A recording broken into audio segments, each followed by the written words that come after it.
देश में अभी भी कई स्टूडेंट्स ऐसे हैं जो एनडीए और एजुकेशन मिनिस्ट्री के ऑर्डर से काफी परेशान दिखे हैं। जैसे ही नीट यूजी में पेपर लीक का मसला सामने आया, वैसे ही एनडीए ने नीट पीजी और यहाँ तक कि यूजीसी नेट एग्जाम में भी ड्रास्टिक स्टेप्स लेते हुए दोनों को कैंसिल कर दिया और रीटेस्ट लेने का फैसला लिया है। अब जहाँ नीट यूजी 12th के बाद वाले स्टूडेंट्स के लिए है, वहीं पीजी और यूजीसी नेट ग्रेजुएशन लेवल के बाद के लिए है। और इन दोनों फेजेस में एक स्टूडेंट पर क्या प्रेशर रहता है हम सभी जानते हैं। इमोशनल, साइकोलॉजिकल और फाइनेंशियल प्रेशर के बीच स्टूडेंट्स कब तक ही एग्जाम कैंसिलेशन, पोस्टपोनमेंट और रीटेस्ट झेल पाएंगे। इसलिए एक एक करके स्टूडेंट्स वापस से सुप्रीम कोर्ट में सीजेआई डीवाई चंद्रचूड़ के पास जाते हुए दिख रहे हैं। हमें लगा था कि शायद ये मसला नीट यूजी 2024 में दिए गए रिजल्ट से सॉल्व हो जाएगा, जहां सीजेआई डीवाई चंद्रचूड़ ने रीटेस्ट का ऑर्डर नहीं पास किया इस बेसिस पे कि पेपर लीक का मसला एक लार्ज स्केल पर फैला हुआ नहीं है। पर इसके बाद वापस से सुप्रीम कोर्ट बेंच, जिसमें कि सीजेआई डीवाई चंद्रचूड़, जस्टिस जेबी पर्दीवाला और मनोज मिश्रा मौजूद थे, कि सामने अब यूजीसी नेट से जुड़ा मसला आया है और इस मामले में कौन सा इम्पोर्टेंट फैसला सुप्रीम कोर्ट बेंच ने सुनाया है, आगे देखते हैं।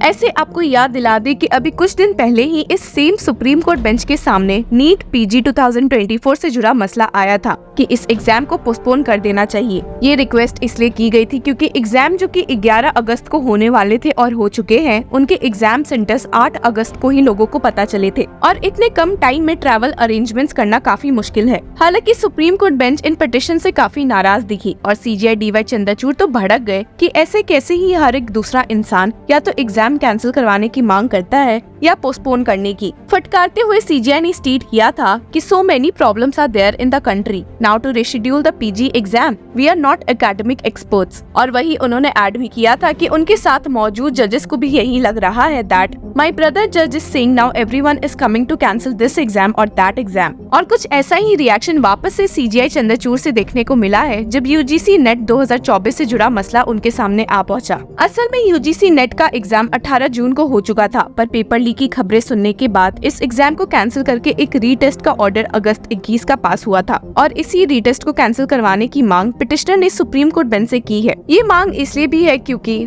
सीबीआई ने अभी हाल ही में पाया कि ये पेपर लीक की अफवाह फेक थी और ऐसे में एग्जाम्स को वापस से लेने की नीड नहीं है। हालांकि सीजेआई डीवाई चंद्रचूड़ ने कहा कि इस स्टेज पर आकर ऐसा कोई फैसला देना काफी गलत होगा जो स्टूडेंट्स के लिए मुसीबत पैदा कर सकता है and stated, Let there be finality. We are not in a perfect world. Let the exams happen on August 21. Let there be certainty for students. जिसके साथ ही सुप्रीम कोर्ट बेंच ने इन प्लीज को डिसमिस कर दिया। आपको बता दी कि CJI DY Chandrachud काफी गुस्सा भी दिखे थे कि यूजीसी नेट जो कि 9 लाख बच्चों द्वारा दिया जाता है, उसमें से सिर्फ 47 पिटिशनर्स इस एग्जाम के रीटेस्ट के कैंसिलेशन की मांग कर रहे थे, जो कि काफी गलत है। ऐसी ही बात से CJI DY Chandrachud NEET PG वाले प्ली में भी नाराज दिखे थे, जब पिटिशनर की ओर से मौजूद होते हुए सीनियर एडवोकेट संजय हेगड़े ने बताया था कि ये एग्जाम 2 लाख बच्चों द्वारा दिया जाता है और ऐसे तो वे 4 पिटिशनर्स को ही रिप्रेजेंट कर रहे हैं, पर उन्हें एटलीस्ट 50,000 लोगों के मैसेज आए हुए हैं। लेकिन ये सुनकर तो सीजेआई काफी भड़क चुके थे और फटकारते हुए बोल दिया था कि we can not postpone based on 4 students, और जिसके बाद ही उन्होंने नीट पीजी वाली प्ली भी डिसमिस कर दी थी और साथ ही ऑर्डर दिया था कि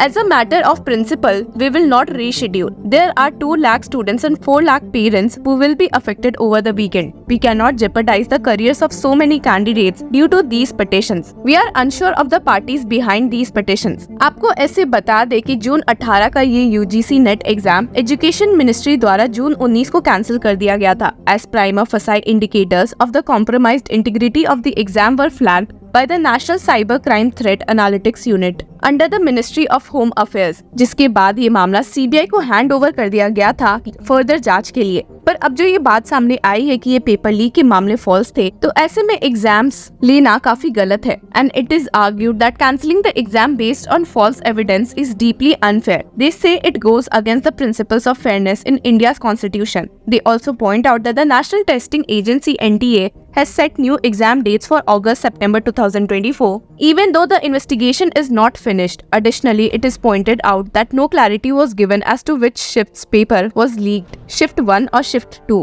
इन सारे रीजंस की वजह से स्टूडेंट्स काफी परेशान ही दिखे हैं, मजबूर हो गए हैं कोर्ट्स के पास जाने के लिए, क्योंकि उन्हें सेंट्रल गवर्नमेंट और इन्वेस्टिगेशन एजेंसी से कोई मदद नहीं मिल रही है।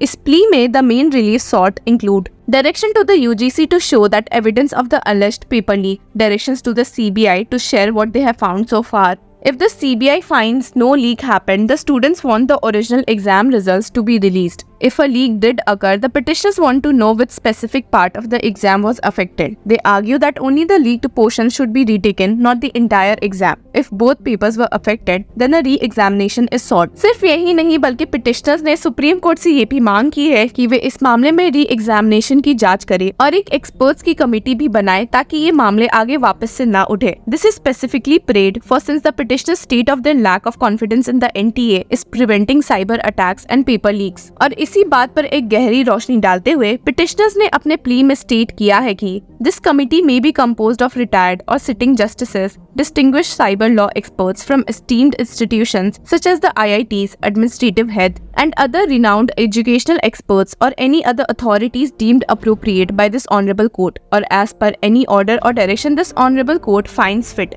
This request is made because the National Testing Agency is incapable of preventing cyber frauds or cyber attacks. The examination paper could potentially be leaked over the dark web again and the NTA may once again be unable to prevent it. Consequently, the resources and efforts of lakhs of students could be wasted again. जहाँ ये सब मसले UGC net वाले plea में उठे थे, वहीं एक नजर नीट PG वाले प्ली पर भी डाल लेते हैं. तो आपको बता दें कि पहली बार एग्जाम्स पोस्टपोन करने के बाद NTA ने इस मामले में जुलाई 31 को जहां टेस्ट सिटीज के बारे में इन्फॉर्म किया था, वहीं उन्होंने 8 अगस्त को टेस्ट सेंटर्स दिए थे, वो भी तब जब एग्जाम 11 अगस्त को होने वाले थे. इसी बात से पिटिशनर्स भड़क गए थे कि वे इतने शॉर्ट नोटिस पीरियड पर कैसे ही एग्जाम सेंटर पहुंच जाएंगे, इसलिए ही इसका विरोध करते हुए सुप्रीम कोर्ट पहुंच गए थे. It is urged that the allocation of test cities was made on 31st July 2024 and the specific centers are scheduled to be declared on 8 August 2024.